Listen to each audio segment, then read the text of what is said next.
Thank you, Mr. Chairman. Thank you, Mr. Administrator, for being here and for your incredible access. I've appreciated that, as has my staff. And I'm going to shift gears a fair bit since I have this opportunity.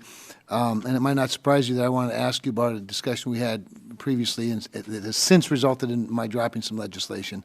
And that is that last March when CMS released an interim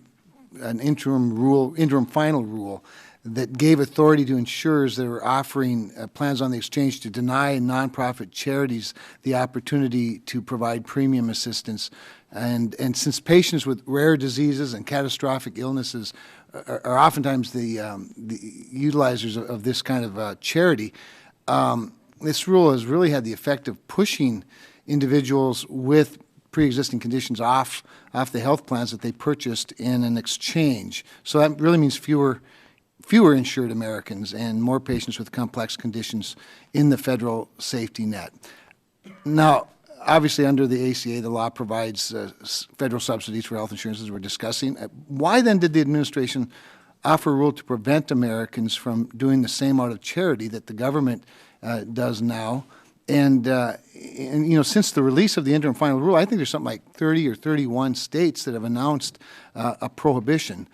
This seems to be completely counterproductive to the goals of the ACA. That's why I dropped the bill. It has already got very broad support. I could name names, and you'd go, "Wow, that's a big swath."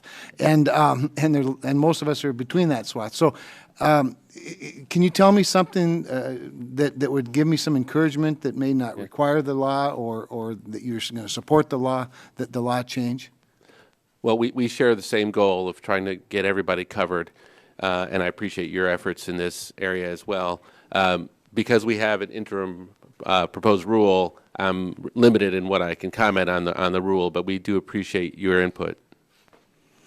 With that, I think we'll just keep pushing for co-sponsors of the bill and try to make it a law, because it really is broadly supported, both in Congress and certainly in the public. So with that, I have nothing further and would yield back. Thank you. Thank you.